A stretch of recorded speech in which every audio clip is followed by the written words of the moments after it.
Okay, where we start out on the restoration of this beautiful car, this 1961 Corvette, is this right here. This is what you're looking at. You're looking at an empty table. You got 2 rolls of tape right here. You got a magic marker that writes very well, and you got some freezer bags. You got lunch size bags, and then you got the Big Daddy bags right here. Very important. I also got a nice big tote that we're going to put all of our loose parts in. And we need to make sure that we bag and tag everything properly when we do this job. Welcome to D.I.Y.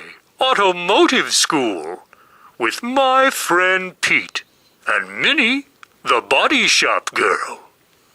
It's everything you need to know about cars and more.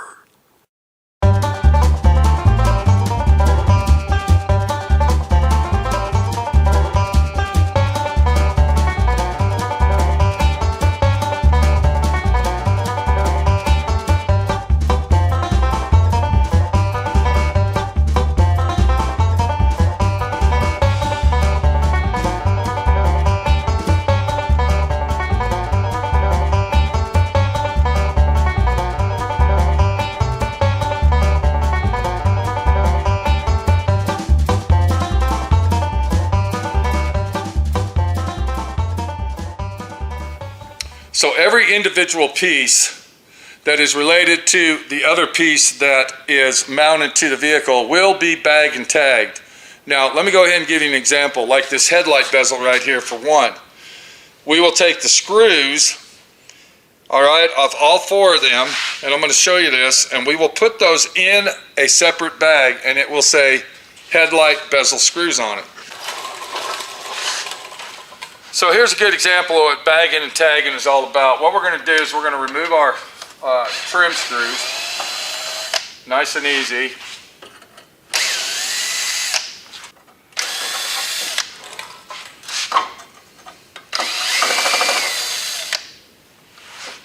So we've removed all the screws. Now I want to show you something here.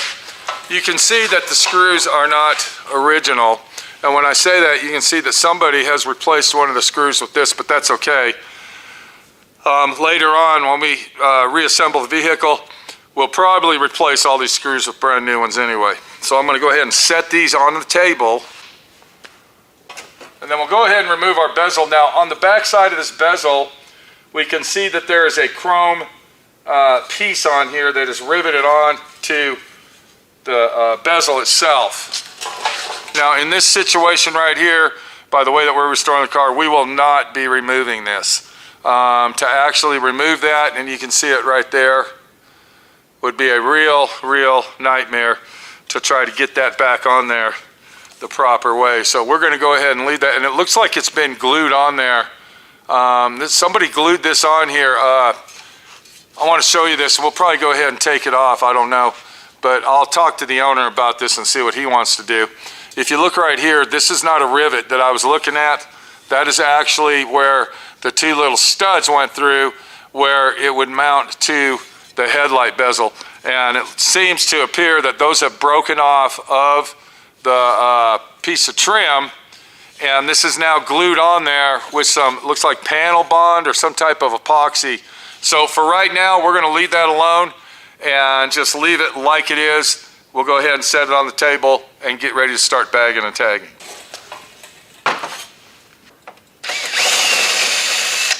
And then of course we're going to repeat our process over here.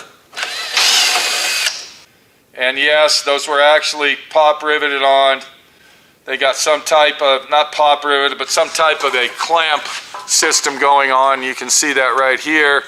Anyway, what the problem we have is there's a piece of metal on the back of this. It's got 2 little small tabs on the back of this trim, and what they do is it goes in the hole like this, and then you take a small screwdriver or something, and then you pry it open like that, and then by prying that open would separate it to hold it in place. So for right now, like I said, we're going to leave these on here, and we'll discuss that with the owner to see how he wants to proceed on this to actually restore these and dismantle that chrome. I don't know if he wants to do that, but we'll talk to him about that later. So what we're going to do now is we're going to start tagging and bagging our parts. We're going to set these to the side. Those we already know need to be painted. So we're going to leave those and we'll put them in the bucket. But what I want to do is I want to start bagging my hardware. We're going to go ahead and open up this bag right here. And this is a quart, this is the gallon size. Okay, we don't need those ones yet. I always use freezer bags to do this with. I don't use the cheap Ziploc bags, the lunch bags. I try to get the heavy duty, and one of the reasons I do is because of that right there. So what I'll do is I'm going to take my marker, and then I'm going to write 61 Corvette, and I'm going to put headlight HD light, bezel, screws. And then in this bag, that's the only thing that will be in here, is these headlight bezel screws. That's it, just like that. So we'll go ahead and zip that up, fold it, get all the air out of it, nice and tight. And then we will take it and put it in our box that I'm going to go get right now for all of our small bagged parts. And then what I got here, I got a box, and we're going to put 61 vet right here, just like that. And then we're going to start stacking all of our bagged parts and tagged. We'll start putting them in our box right there. Now on these, we're just going to, we'll set them in here temporarily just for right now, and that'll leave me the situation where I need to ask the owner about those. So what I'm going to do now is I'm going to go ahead and proceed to remove all the chrome trim on the front end of our vehicle. I'll go ahead and remove the emblems as well, and then I'll work my way from the front all the way to the back and get everything off, bag and tag it basically in the same position that you saw me do there.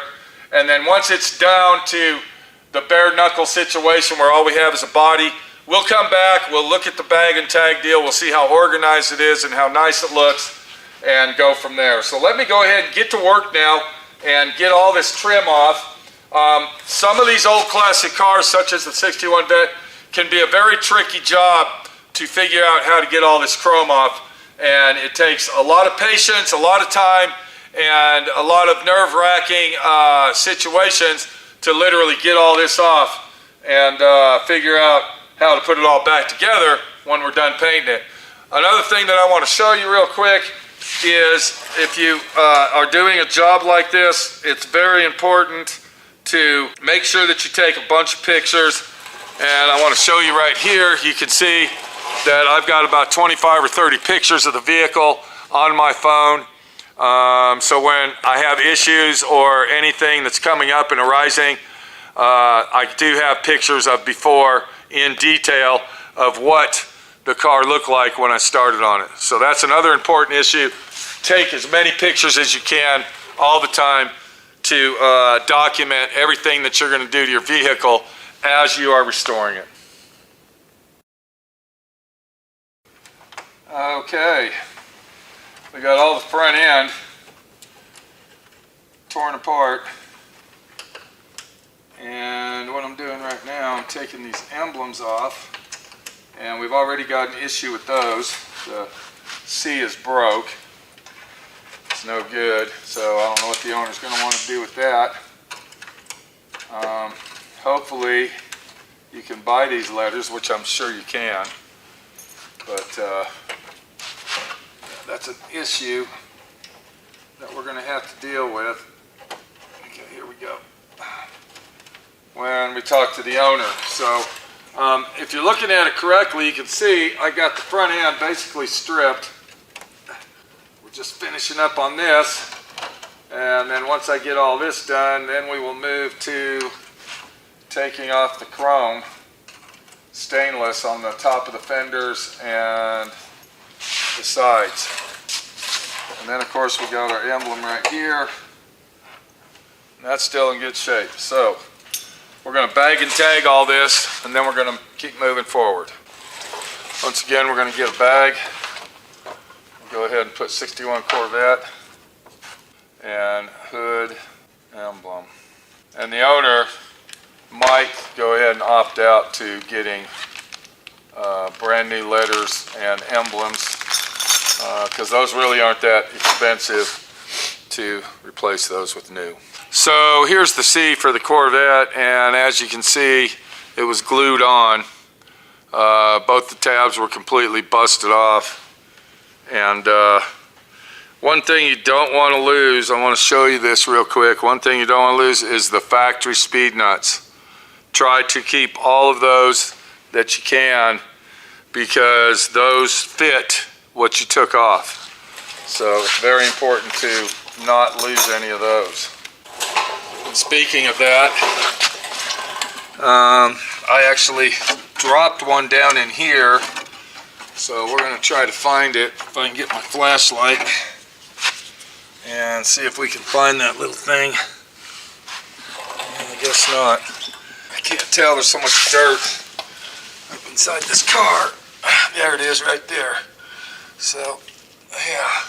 So it's important to make sure that you keep all that stuff.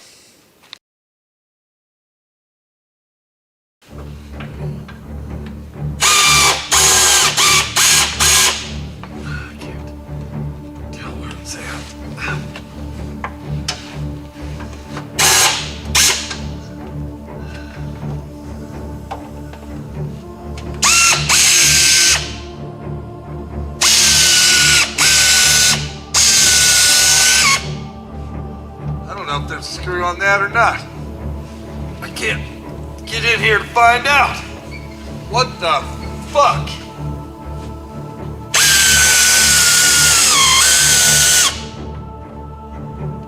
Getting that screw off's the hard part. Did I get it? No.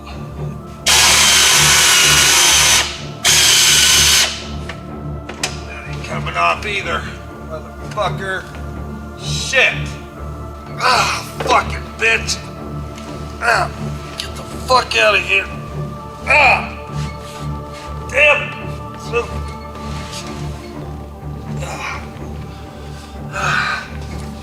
so what I'm trying to do here is we got 2 screws left on this piece of molding up here, and they're up under the dash. I got to get under the dash to get these 2 bolts off. And I can't seem to get the socket on. It's not working out, that's all I can tell you.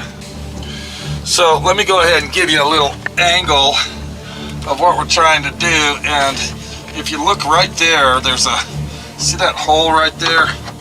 Well, I gotta get that socket inside that hole to, there's a speed nut right here in this hole, and then there's another one right here, and they're not lined up perfect. So I'm trying to get my socket in there to release those speed nuts, and what I'm using right now is my air ratchet. But I think what I'm going to do is I'm going to switch over to my hand device here and see if we can do it with that. So I'm trying to get that, and it's this piece right here that's fucking with us, this metal frame structure. If I can just get that off of there, that would be great.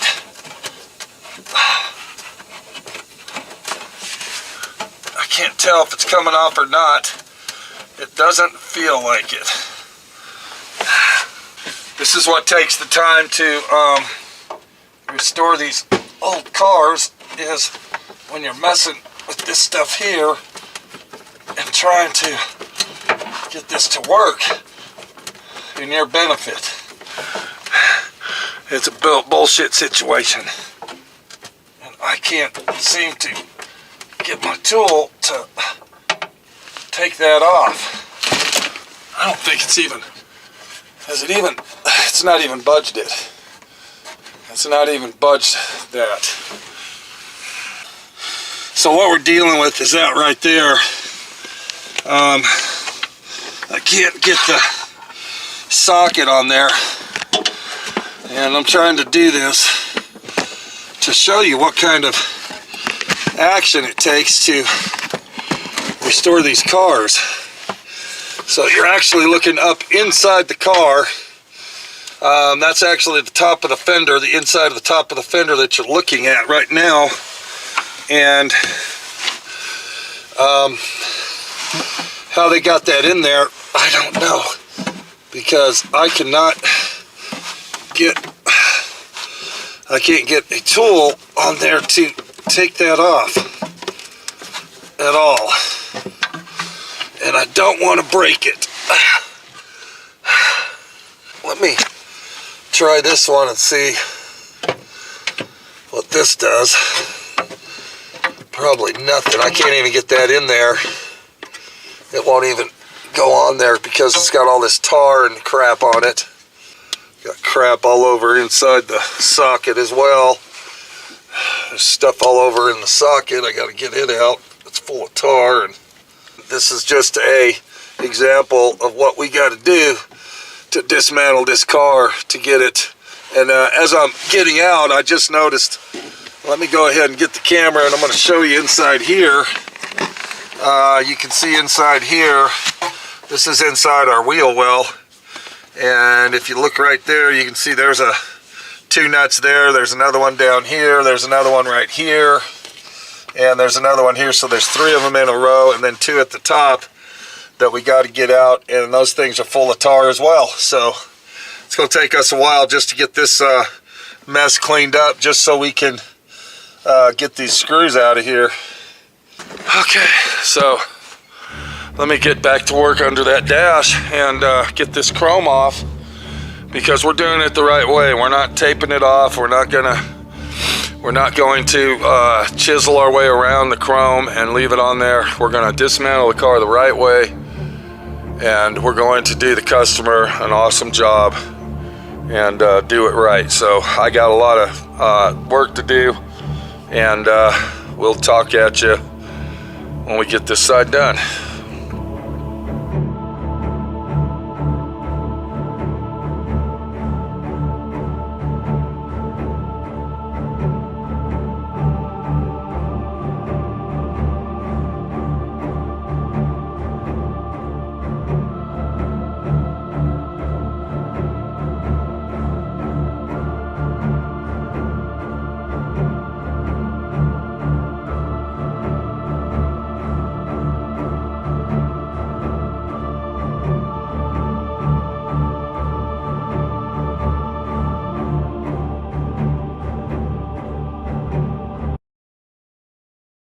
Well, I just got off the phone with the owner of the vehicle. The car's been wrecked really hard in this area right in here. And what I have come to the conclusion of is they have fiberglassed the inside of this fender and have covered up all the bolts. And the molding is actually fiberglass to the fender. So I got most of them out over here. There's one that I don't know if I'm going to be able to get that one out. We're going to keep working on it. I've been working on getting this trim off now for about an hour, and I got one bolt in here. I'm going to go ahead and see if I can reach up in there and get this off. I'm using all kinds of different tools. We got hand ratchets, palm ratchets, we got 10mm sockets and wrenches, and you know, just this here item right here we're using. So we're using a lot of stuff. But now I did get the two back here. Those are off. They should be loose, ready to come out, hopefully. I think I might have one more in there, but we're gonna go ahead and way back in here, I can feel it. It's almost all the way out, but I can't get a good bite on it with my hand socket. And you know what? Let me go ahead and try my palm ratchet before we go using air tools. I really don't like using air tools when dismantling the cars, due to the fact that the little butterfly clips in here will break, and those are hard to replace and find. So I'm reaching back in here, as you can see, and this thing is really loose. So for me to actually, yeah, look, it's already wanting to come off and break. And I'll show you this when I get it off. I got my hand holding this. It feels like it's already off anyway, so we'll get that off of there. But the one that's really screwing with me big time is this one right here. And we're going to take a look up in there, and I'm going to try to show you what we're talking about. So if we look up in this area right in here, you can see where all this fiberglass work has been done. And there's one right here. This one right here is very hard to get to. I can't even, I can't even get a socket in there. We're going to try again and see if we can get that. That's the one that's giving us the most problem, is that one right there. So I'm going to go ahead and locate it. And you can see I'm actually doing this without looking at it. And I just can't get the bite that I need to get on it. It's like sucked inside the fiberglass work of all this mess going on right in here. So I'm hoping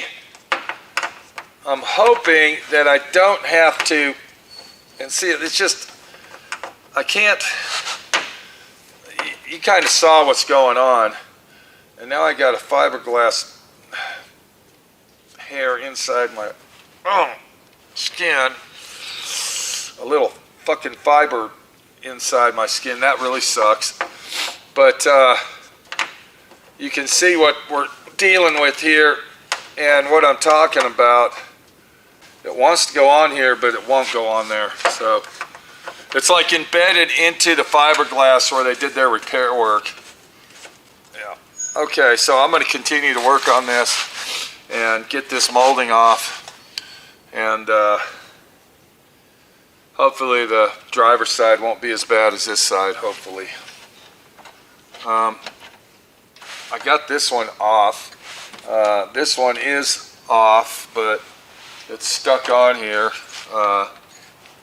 You can see, look at this. This won't even budge. So, yeah, that's the deal right there.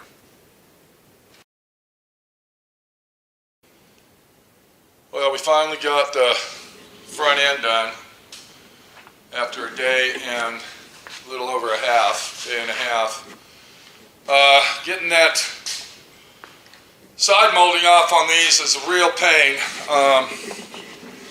You can see all the clips that would not come off, so we'll have to cut those off. Now I want to show everybody on the early model Corvettes, the molding on the bottom there that is for the insert. Here we are right here. On the ends of the quarter panel, there is no speed nuts to take off. What they have is these little clips, and here's one right here, and there's another one right here. So if you're working on an early 60s Corvette and you got the insert panel trim on your Corvette, you can remember that. Now we ran into a situation. I've been working on these doors for about 30 minutes now, and what's going on is you got to get inside the door to get these clips off. Now, of course, there's two clips over here. There's a clip up here, and then there's another one down there on the outside.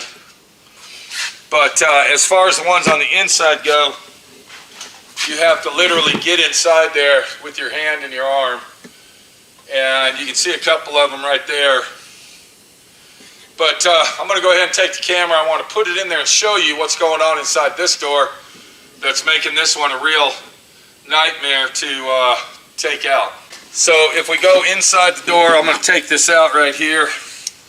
I'm trying to get these, I'm not trying to remove them. What I'm actually trying to do, and you can see where they're rusted out. I'm not really actually trying to remove them at this point. What I am trying to do is twist them and turn them to release from the chrome. So let me go ahead and put inside, and I want to show you. If you look inside the door, you can see that rats were living in here right there. They were living right in this section down here on the floor. And from the rat piss and the rat shit and everything else that was going on inside this car, it has rotted out the bolts. And I don't know if we're going to be able to see one down there, but I'm going to put my hand in here, and it's actually right here. So if you look down in that area, you'll see where it's black. That is completely, that's beyond rust. It's just rotted. It's rotted with rat piss is what it is. And then of course here's the rat's nest that I took out of the door. Literally had to reach my hand in there and take that out. And if you look down on the floor, here's one of our little clips. And all the clips are going to have to be replaced brand new. There's no way that we'll be able to use these clips. So we will have to purchase brand new stuff to put all this trim back on. So that's where I'm at right now, is doing that. And then once I get done doing that, I'll move over to the back of the vehicle, which should be a lot more relaxing and less stressful to remove the bumpers, the Corvette emblem, and the tail lights. And then I think once we do that, we should have this thing ready for paint removal, hopefully.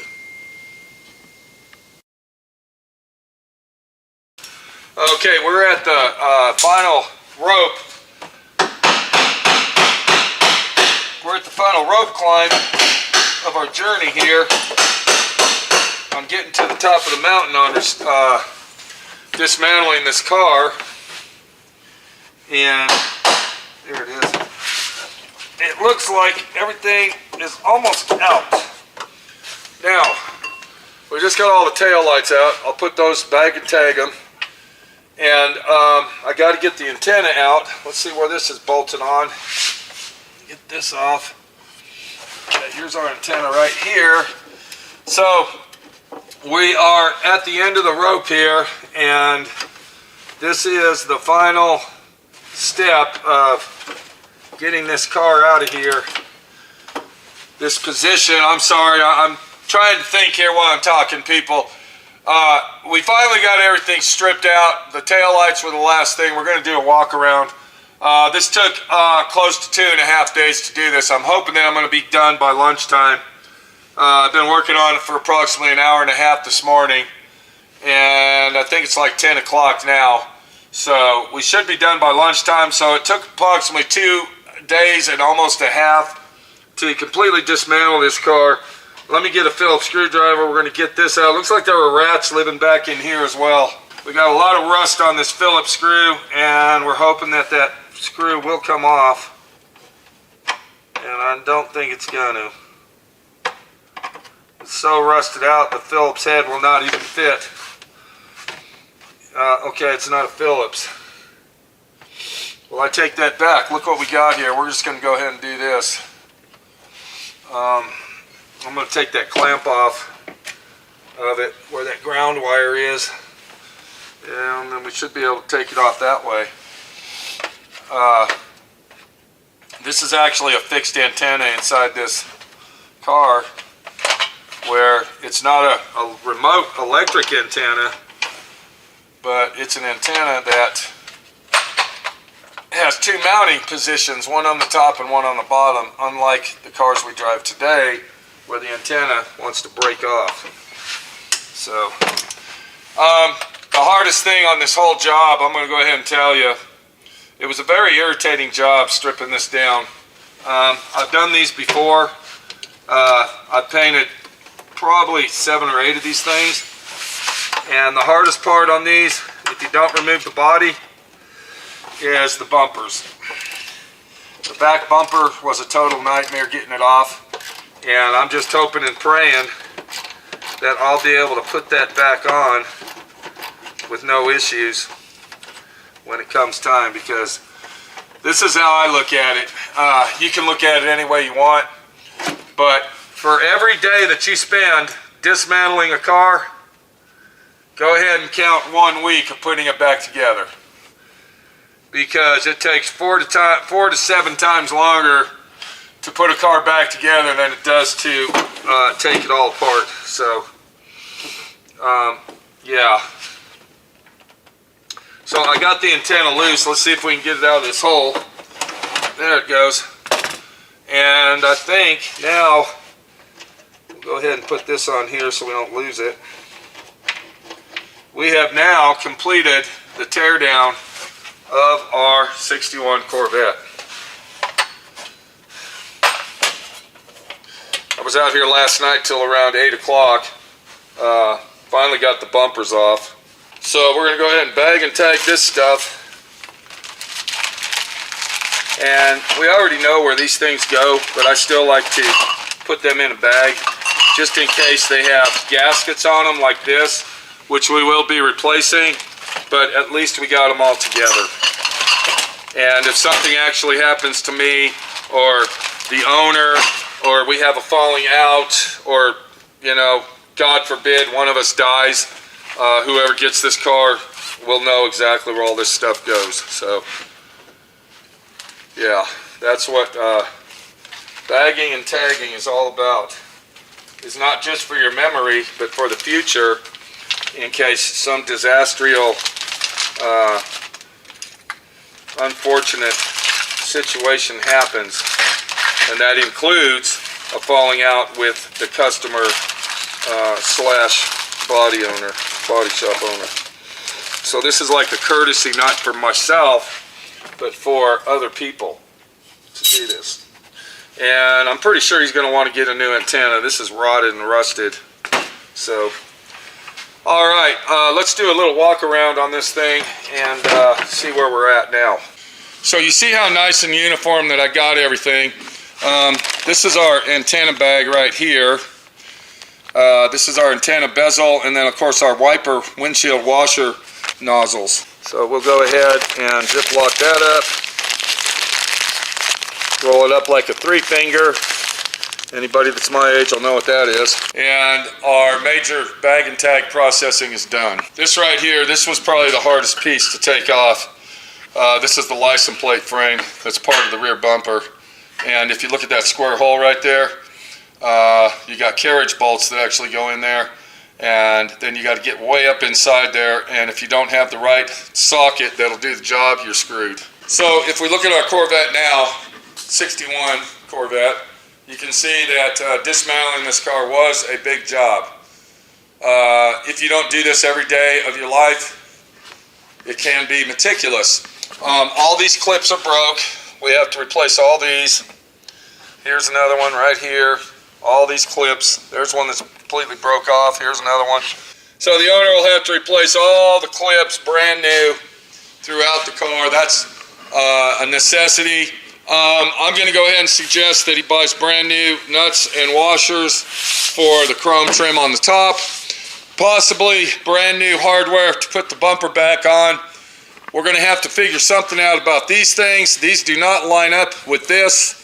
We saw that from the beginning. We ran into an issue with our spears, that there were several of them that were broke on the ends. We're going to have to figure out how we can drill those out and possibly put a stud in them. I would go ahead and replace these right here. I wouldn't waste my time restoring those. And this is the real situation when you're doing a car like this. Let's get out of that sunlight. We love the sun, but not when we're filming, people. So this is the problem you have when you're restoring a vehicle like this. The brand new paint job is going to look beautiful. It's going to look like concourse restoration. It's going to be awesome. But using the old chrome and the old trim, like this right here, is going to make the car look nasty and old. And this trim is in seriously bad shape. I don't know if you can purchase this trim or not. I don't even know if I'd want to. On this particular car, I would actually have all this restored brand new. This is the type of car that you don't do a quickie paint job on, okay? You don't cut corners. You want to do this the proper way. You want to do it the right way. And by doing that is called spending money to do it the right way. And if it was my vehicle, I would send this off to Polito Plating in Dallas, Texas, have them completely go through this meticulously, and then I would have all of the chrome re-chromed. Even though this looks good in the camera, there's scratches in it, and there's little dents. Here's a dent right here you can see. So, yeah, fixing these is not just okay, this one here, look at this. We need to be really careful with this. There's a bend in this one, so we have to be careful. The way I'm going to mount those, I'm going to go to the lumber yard, and I'm going to get me a couple 1x2s, and then I'm going to drill holes where I could set these on there and then tape them down. We don't want to break those. I don't want to have to buy them. So I got to take this rear floor mat out. That's got to come out. We don't want to ruin that. That looks like it's actually new. So yeah, we'll take that out of the vehicle. But other than that, this thing's ready to strip the paint off. Now we're going to be stripping this by hand, and I'll show you the product that I'm going to use to do that with. So this concludes part 1 of this video. It's been a long video. I can't make videos anymore, 20 and 30 and 40 part videos. People get uninterested in them and they don't want to watch them when you got that many videos on one subject. So we're going to make videos on this, and they are going to be split up in long videos like this one. So this is a restoration. It's going to be a beautiful car when it's done. It's going to be a badass car, but it's not going to be a car for my friend Pete. And why ain't this going to be a car for my friend Pete? Because I'm 6'5" tall, for one. To get in and out of this car, I've got to crawl down on the ground and worm myself into the seat to even think about trying to drive it. The steering wheel is I think it's an 18-inch steering wheel. That thing would be sitting on my legs, and it would be like driving a go-kart over at Lakeside Amusement Park when I was like 5 or 6 years old. So no, we won't be doing that for my friend Pete. But as far as restoring the car goes, depending on the way the owner wants to justify the situation and do the job the correct way is how the job is going to come out. This is the front bumper right here. It looks semi-good. It looks like you could use that if you wanted to. Once again, I would have it straightened and re-chromed. You can see right here, there's rust pits, there's dents in it. My opinion is to re-chrome everything that goes on this vehicle. Another thing that I would probably do to this vehicle is I would possibly chrome plate the rings that go on here. Those are actually pot metal. I would probably chrome plate those, but this is where we're going to run into an issue, and there's really nothing I can do about it, is where this chrome piece meets this chrome piece. So we'll see what the owner wants to do on that. Brand new emblems, I would definitely do that. Brand new flags and letters, that would be a 100% real deal. And yeah, so take a good look at it, guys. This is it. 1962 Corvette. We're going to be pulling it over on the other side of the shop, and Minnie the body shop girl is going to strip this car to bare fiberglass, and I'm probably the one that's going to end up doing it because it's a big job. Big job. And then before we go, I want to show you the stripper we'll be using to do this job with, and that's going to be right down here. If we look right there and look at that can, look at that stripper can, guys. Look what happened to that. And that was sitting down in a nice cool area. Fucking dangerous shit. And I got another whole gallon right here. So we got a gallon and 3 quarts. I'm probably going to need more stripper. But the reason I keep it down here because it's nice and cool, but doesn't look like it did anything for that can. That's insane. All right, this is Pete, my friend Pete, your friend Pete, right here. Getting ready to completely revamp this beautiful 1961 Corvette. And hopefully it's going to be a beautiful 1961 Corvette. We'll see you on part 2.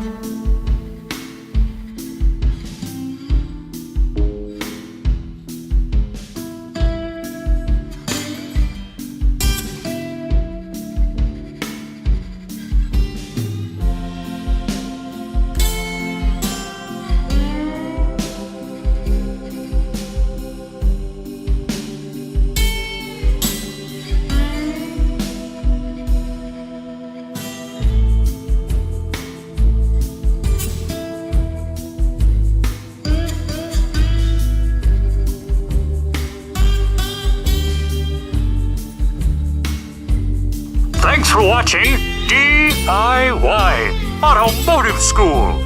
Classes don't stop till you know everything.